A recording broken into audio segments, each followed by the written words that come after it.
Ang grupo ay hinahabol pa rin ng mga Thunder Bears, at sila ay nakatanggap ng tawag mula sa ibang grupo, na nagsasabing papunta na sila ngunit medyo malayo pa. Aabutin ng humigit kumulang 15 minuto bago sila makarating. Biglang, isang Thunder Bear ang sumugod sa kanila, at naglunsad ng isang pag-atake. Itinaas ng pinuno ng pangkat ang kalasag upang harangan ang pag-atake ng oso, ngunit napakalakas ng impact. Ang oso ay nagtangkang umatake muli, at ang pinuno ay naghanda ring umatake gamit ang kanyang sandata ngunit, mapurol lamang ang idinulot na pinsala. Samantala, ang iba pang mga kasamahan sa grupo ay nagpupumilit na pigilan ang nakapalibot na mga Thunder Bears. Nanghihinayang ipinahayag ng pinuno ng pangkat, na dapat na silang tumakas habang napipigilan niya ang mga ito. Gayunpaman, habang umaatake ang isang oso, sa layuning tapusin nito ang pinuno, biglang pumasok si Jinho sa eksena. Pinigyan ni Jinho ng isang malakas na suntok ang Thunder Bear, na agad itong namatay. Nagulat ang grupo, at sinabi ni Jinho na narito siya upang tulungan sila. Pinuri siya ni Frost sa kanyang magandang pagpasok. Naisip ni Jinho na hindi niya dapat ipakita ang kanyang tunay na lakas, at hindi din dapat magmukhang mahina siya. Sinabi ni Director Frost na ipagpatuloy ang paggamit sa dagger, na sinasabing magandang gamitin ang sandatang iyon. Sinabi ni Jinho na karaniwang hindi nangangaso ang mga tao gamit ang dagger, pero magandang ideya iyon upang ipakita ang kanyang husay. Isang Thunder Bear ang sumugod kay Jinho, at naglalayong magdulot ng pinsala sa kanya. Gamit ang mabilis na reflexes, naiwasan niya ang pag-atake ng oso. Hinawakan ni Jinho ang kanyang dagger, at pinagsasaksak ng maraming beses ang Thunder Bear na may kahangahangang liksi at katumpakan. Sa pagbagsak ng Thunder Bear, napansin ni Jinho ang iba pang mga oso na nagiging mas agresibo. Ang grupo ng mga taong nakasaksi sa husay ni Jinho, ay nagtaka kung sino siya. Nagpasya si Jinho na oras na para ipakita ang kanyang lakas, at umatake sa oso na handang harapin ito ng direkta. Hinarang ni Jinho ang higanteng pag-atake ng oso sa mga kuko nito, na naglalayong hadlangan ang kanyang pag-abanti. Inabsorb ni Jinho ang impact ng atake ng oso, at pagkatapos ay mabilis na pinutol ang mga daliri nito, na nagbigay ng magandang pagkakataon. Isang magandang slash ang ginawa ni Jinho na pinugutan ang ulo ng Thunder Bear. Ang grupo ay hindi makapaniwala, at ang dalawang oso ay tumakas. Iminungkahi ni Frost na sundan sila, pero sumagot si Jinho na hayaan na sila. Isa sa mga miyembro ang nagpahayag ng kanilang pasasalamat kay Jinho sa pagligtas sa kanila. Kinilala ng team leader si Jinho at nagpahayag ng pasasalamat, at binanggit din niya na palagi siyang sumusubaybay sa kanya. Iginiit nila na kunin ni Jinho ang player points nila bilang gantimpala, at ipinaliwanag na mahirap mang-alap ng player points kapag unang dating ang mga manlalaro sa mga palapag. Walang inaasahang gantimpala dito si Jinho, pero malugod niyang tinanggap ito at pinasalamatan sila. Nang maglaon, sinuri nila ang footage, at ito ay naging maganda. At pinuri ni Jinho si Frost sa kalidad ng video. Nagbigay si Frost ng pamagat ng video na tinatawag na Black Knight Returns, pero tumanggi si Jinho dito, at nagpas siyang bigyan ito ng pamagat na test video lamang. Matapos talunin ng maraming Thunder Bears, sinabi ni Jinho na sa tatlong layunin na kanilang itinakda, nakamit nila ang dalawa dito. Ang pagtutulungan ng magkakasama at pag-level up sa level 50. Iminungkahi ni Frost na suriin na ang reaksyon ng mga viewers. Nang buksan ni Jinho ang video board, nagulat sila sa mga natanggap nilang views.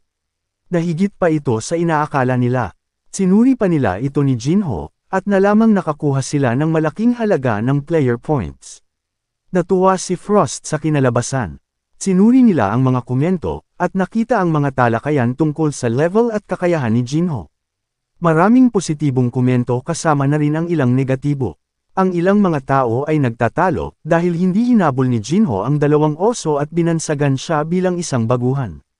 Bukod pa rito, may mga argumento na nagmumungkahi na ang kanyang kayamanan at pag-akses sa mga armor ni Quan Noi ay ang nagpadali para sa kanya na talunin ang mga oso. Nagpasya si Jinho na ipapakita ang kanyang kakayahan sa Kobold Hunt para hindi na siya muling pagdudahan ng iba.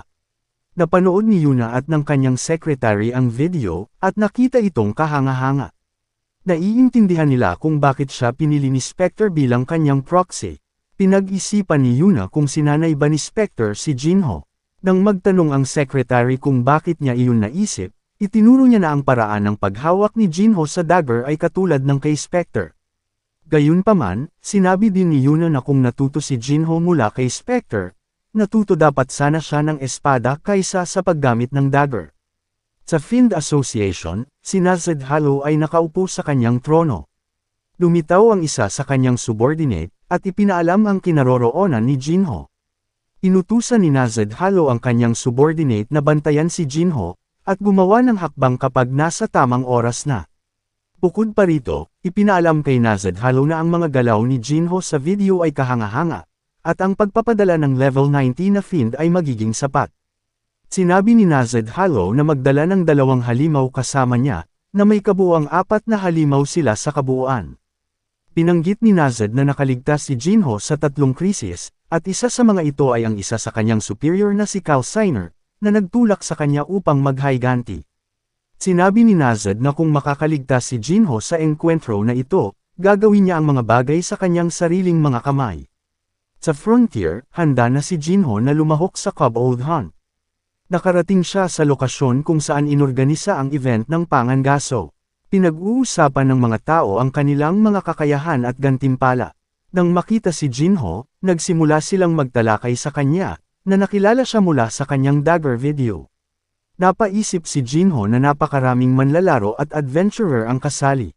Nakuha ni Jinho ang atensyon ng guard captain na nagpakilalang si Max, at pinuri siya nito, at binanggit na narinig niya ang tungkol sa kanya mula sa kanyang mga gwardya.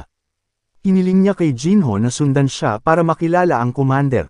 Dinala si Jinho sa isang arena ng pagsasanay kung saan sinusubok ang mga manlalaro sa kanilang pangangaso, at ipinakilala ng guard captain si Jinho sa komandante. Sinabi ng commander na mukhang malakas si Jinho at nagtanong tungkol sa kanyang antas. Sumagot si Jinho, at sinabing siya ay nasa level 50. Ipinaliwanag ng commander ang kanilang layunin na bawasan ang mga casualty sa pamamagitan ng pagsasanay ng mga kakayahan ng mga aplikante, at sinabi kay Jinho na maghintay muna hanggang sa tawagin ang kanyang pangalan. Napansin ni Jinho na ang mga kalaban nila ay Gilan Knights, na kilala sa kanilang lakas. Naobserbahan ni Jinho ang labanan sa pagitan ng isang adventurer at isang kabalyero. Tinanong ng kabalyero ang adventurer kung sapat na ba ang kahoy na espada, kung saan ang kabalyero ay nagpahayag ng pagtitiwala. Umatake ang adventurer sa kabalyero gamit ang isang sibat, ngunit mabilis na hinarang ng kabalyero ang pag-atake, at inihagis ang sandata ng adventurer na lumipad sa itaas, na ipinapakita ang kanyang husay. Umanga si Jinho, at napansin na medyo mataas ang kanilang pamantayan sa mga aplikante. Sumunod, isang manlalaro na nagngangalang Vic ang umabanti. Nagtanong ang kabalyero kung lalaban siya ng walang sandata, na kinumpirma ito ni Vic. Sa pagsisimula ng laban, sinuntok ni Vic ang kabalyero ng buong lakas, ngunit mabilis na hinarang ng kabalyero ang bawat pag-atake.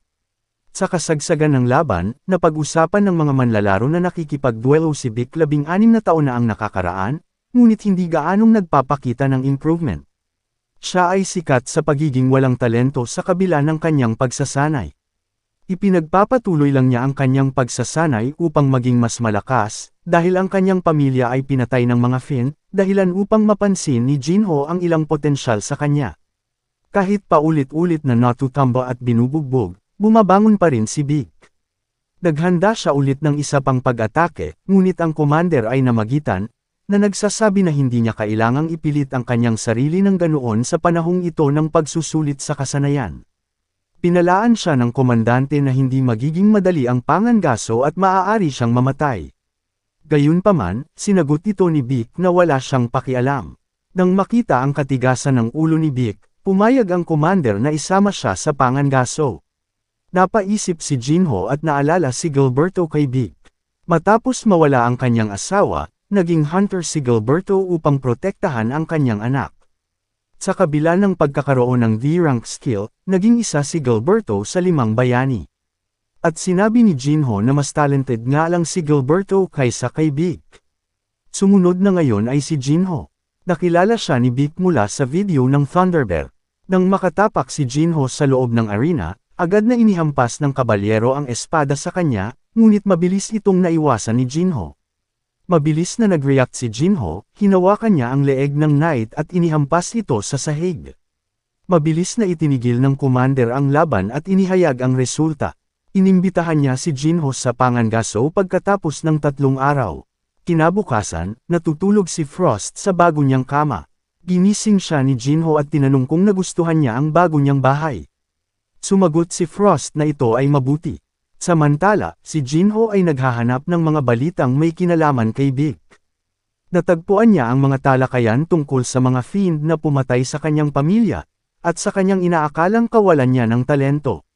Nakaramdam ng empatiya, tinanong ni Frost si Jinho kung sino si Vic. Sumagot si Jinho na nakita niya ito sa pagsusulit ng pagsasanay. Sinuri ni Jinho ang kanyang sariling mga istatistika, at naisip na kung maaabot niya ang 200 level magic stat, maaaring magkaroon ng posibilidad na mapapalaya niya ang kanyang mga kaibigan. Pinisita ni Jinho si Sasha at sinabing mukhang abala siya. Inamin ni Sasha na napakahirap, pero nagawa niyang makagawa ng potion. Pinalaan ni Sasha si Jinho na ang Mind Strength Eneng potion ay napakalakas, at ito ay mahirap ma-absorb. Nagbabala din siya na maaari itong makapinsala sa kanyang isip.